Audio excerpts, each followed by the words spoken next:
यानी लगभग 22-23 सेंटीमीटर ज्यादा है सिर्फ 75 दिन पर। और जैसे जैसे आगे बढ़ते जाते हैं वैसे वैसे ड्रिप में और फ्लड इरिगेशन में हाइट का डिफरेंस कम होता जाता है। आप देखिए 100 दिन पर ये डिफरेंस जहां 22-23 सेंटीमीटर था वो लगभग 12-13 सेंटीमीटर तक ही रह गया उसमें हाइट में।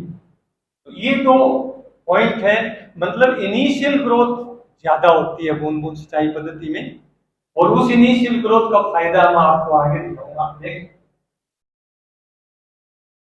कि यहाँ पर पैदावार है, इसमें LHH144 हाइब्रिड स्ट्रूटम कॉटन, लुधियाना हाइब्रिड स्ट्रूटम कॉटन काम में ली थी। उस वक्त बीटी कॉटन नहीं आ पाया था, तो इस वक्त हमने ट्रेडिशनल फर्टिलाइजर्स जो हमारे किसान के पास आसानी से उपलब्ध थे, जैसे यूरिया है या म्यूरेट ऑफ पोटाश है, उसको ही हमने फर्टिगेशन के रूप में काम में लिया था।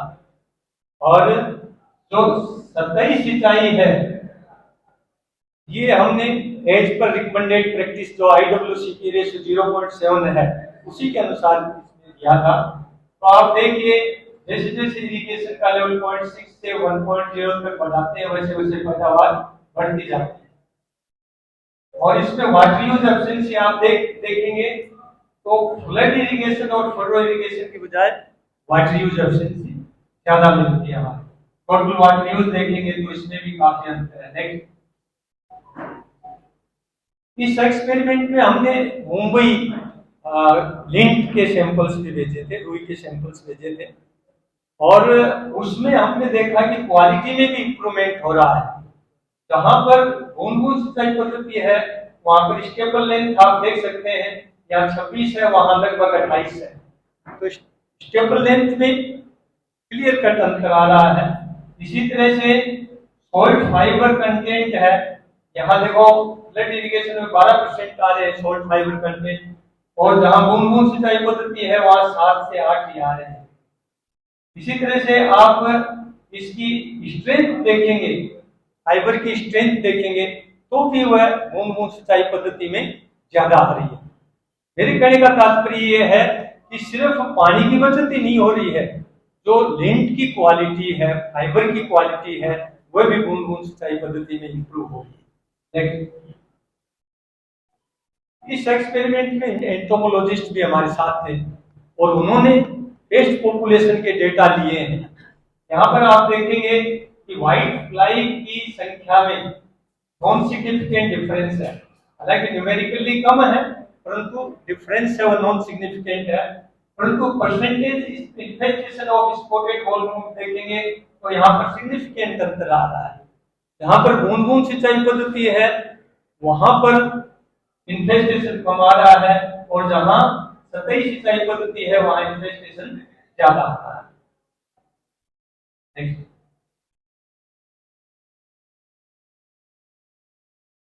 इस एक्सपेरिमेंट के बाद में उसी दौरान ही हमने साइमल्टेनियसली फर्टिगेशन पर ट्रायल लिया।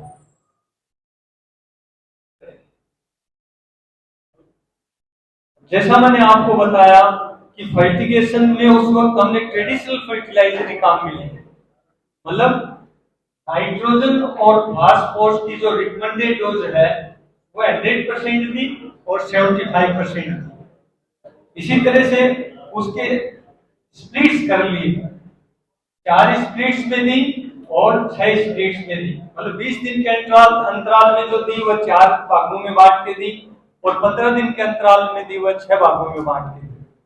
इसमें भी आप देखेंगे कि प्लांट पॉपुलेशन और प्लांट हाइट में लगभग वही ट्रेंड है जो बूंद बूंद सिंचाई पद्धति में आ रहा है, मतलब कि उसमें बूंद बूंद जहां पर फर्टिगेशन दिया, ड्रिप फर्टिगेशन दिया, वहां पर प्लांट पॉपुलेशन मेंटेन हो रही है। इसी तरह से इनिशियल प्लांट हाइट है वो बहुत अच्छी है जहां पर ड्रिप फर्टिगेशन किया हुआ। नेक्स्ट, ये देखिए आप जहां पर 100% रिकमेंडेड डोज नाइट्रोजन और पोटाश की दी है 6 बराबर भागों में, वहां maximum significantly highest seed potential आ रही है, और फर्टिलाइजर यूज एफिशिएंसी थोड़ी विजिबल नहीं है, 14% तक आ रही है यहाँ पर और जहां पर सतही सिंचाई थी वहां पर 8% आ रही है। क्योंकि फर्टिलाइजर यूज है वो ड्रिप फर्टिगेशन में बहुत इंप्रूव होता है। एक्सपेरिमेंट्स ये कहते हैं कि नाइट्रोजन का जो फर्टिलाइजर यूज एफिशिएंसी है वो 30 से 50% तक है सतही सिंचाई में। फास्फोरस की फर्टिलाइजर यूज एफिशिएंसी मात्र 20% है और पोटास की फर्टिलाइजर यूज एफिशिएंसी वो 50% है। परंतु जैसे ही ड्रिप फर्टिगेशन पर आते हैं इनकी यूज एफिशिएंसी है वो एकदम सब्सटेंशियली इंक्रीज हो जाती है। हाइड्रोजन यूज एफिशिएंसी जहां 30 से 50% है वो ड्रिप फर्टिगेशन में 95% तक हो जाती है। फास्फोरस यूज एफिशिएंसी जहां 20% है वो बढ़कर 45% तक हो जाती है और पोटास यूज एफिशिएंसी जहां 50% है वो बढ़कर 80% तक हो जाती है। इसलिए इसमें फर्टिलाइजर यूज एफिशिएंसी बहुत अच्छी होती है। वही जो रिजल्ट हमने ड्रिप इरिगेशन पर देखे थे वही ड्रिप फर्टिगेशन पर देखेंगे आप। जो स्टेपल लेंथ है वो घट जाती है इसमें ड्रिप फर्टिगेशन में in comparison to flood irrigation. इसी तरह से फाइननेस है रुई की, माइक्रोनियर वैल्यू जिसको बोलते हैं अपन, माइक्रोनियर वैल्यू है वो बेटर है। यहाँ पर 3.5 आ रही है वो 4 से ऊपर आ रही है और जो सोल्ट फाइबर कंटेंट है वह भी ड्रिप फर्टिगेशन में काफी कम है in comparison to flood irrigation. Next, यहाँ पर ड्रिप फर्टिगेशन जहां पर किया है वहां पर दोनों की इस स्थिति में बेटर आई है। जो व्हाइट फ्लाई है पर्ली वह भी कम हो गए सिग्निफिकेंटली और परसेंट इन्फेस्टेशन ऑफ स्पॉटेड वोल्मोरा है वह भी सिग्निफिकेंटली कम हो गए जहां पर ड्रिप फर्टिगेशन किया है। नेक्स्ट,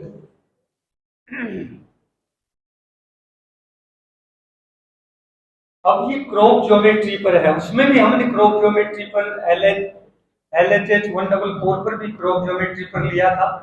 इसमें बीटी कॉटन जैसे ही आया वैसे ही हमने वाटर सोल्युबल फर्टिलाइजर्स यूज करने शुरू कर दिए और इसमें जहां पर पहले हमने सिर्फ नाइट्रोजन और पोटास ही लिया था इसमें NPK तीनों लिए और इसमें जो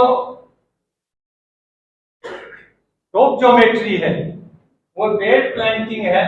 इसमें प्लांट टू प्लांट डिस्टेंस है वो 60 सेंटीमीटर है। Within pair row to row distance है वो 60 सेंटीमीटर है और पेयर टू पेयर डिस्टेंस है वो 120 सेंटीमीटर है। और जो ड्रिप लाइन है वह पेयर प्लांटिंग में बिटवीन पेयर डाली है तो ड्रिप लाइन से ड्रिप लाइन की दूरी है वो 180 सेंटीमीटर है। यहां पर आप देखेंगे कि जो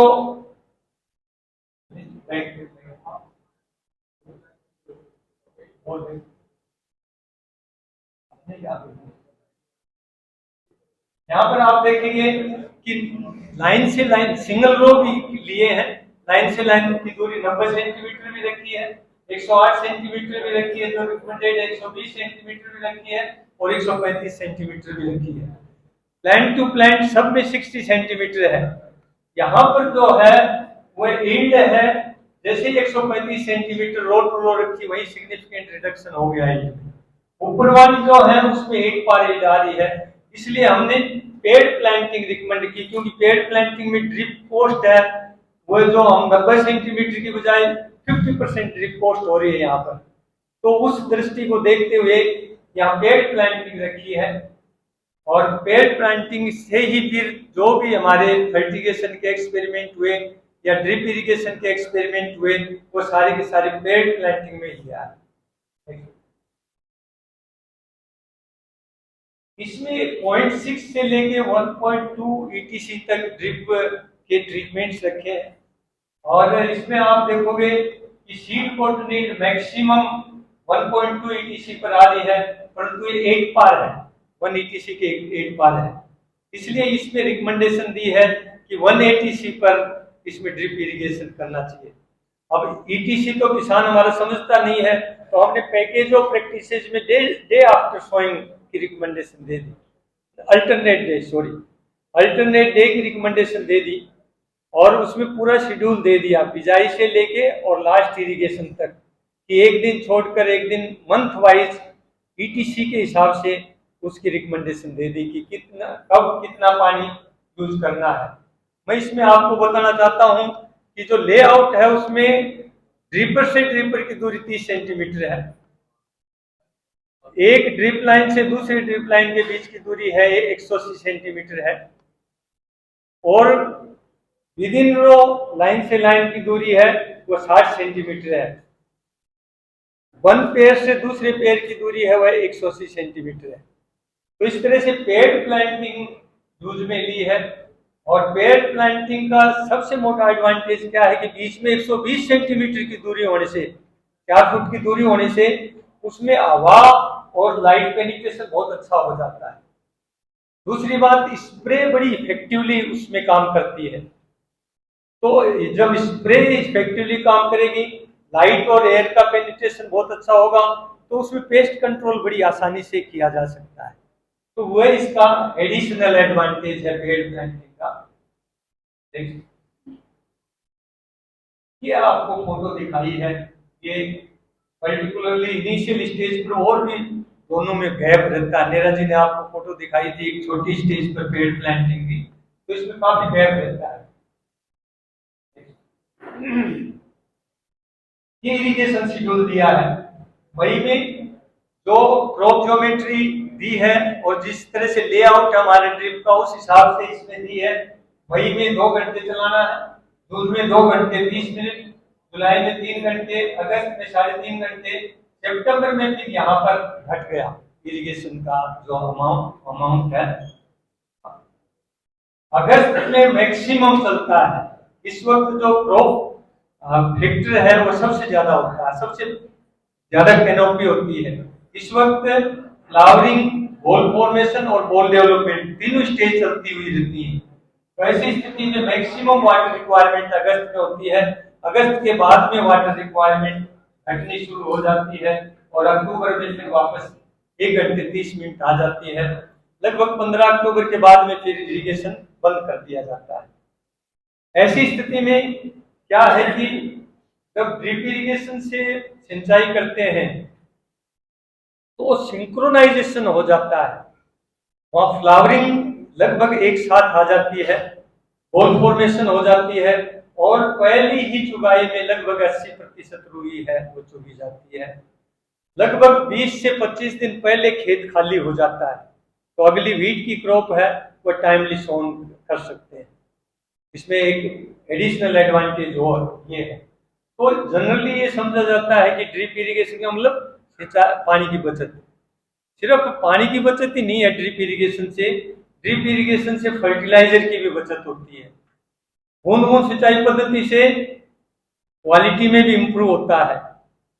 बूंद बूंद सिंचाई पद्धति से टाइमली हार्वेस्ट भी हो जाता है, खेत खाली भी हो जाता है। नरमा कपास की यदि अपन बात करें तो उसमें वीट की बिजाई आगे से ही हो जाती है। और विशेषकर एक स्थिति क्या है कि कुरंट आ जाता है हमारे यहाँ बिजाई के टाइम। जनरली बारिश आ जाती है बिजाई के बाद में, तो कुरंट की समस्या हो जाती है किसानों के सामने। तो जिन किसानों के पास बूंद बूंद सिंचाई पद्धति है, निश्चित रूप से वह चला सकते हैं। जमीन गीली रहती है तो अंकुरण वहां बहुत आसानी से आ जाता है, वह भी एडिशनल एडवांटेज। ये फर्टिगेशन पर लिया है, यहाँ पर 60 जो रिकमेंडेड फर्टिलाइजर डोज है पीटी कॉटन में, वह 150 किलो नाइट्रोजन, 40 किलो P2O5 और 20 kilo K2O per hectare recommendation है। तो इसकी हमने 120% हायर जाके भी लिया और 80% और 60% तक भी गई। और इसमें हमने देखा कि जहां पर 80% है, 100% है और 120% है, तो एक बार रिजल्ट आ रहे हैं। यानी 80% रिकमेंडेड डोज है एनपीके की, वो दी जा सकती है और अच्छी पैदावार ली जा सकती है। तो ऐसी स्थिति में लगभग 20% फर्टिलाइजर की सेविंग हो गई, यील्ड इंक्रीज है वो 16% है, वाटर सेविंग है वो 24% है। तीनों फैक्टर हैं वो हमारे पॉजिटिव आ रहे हैं।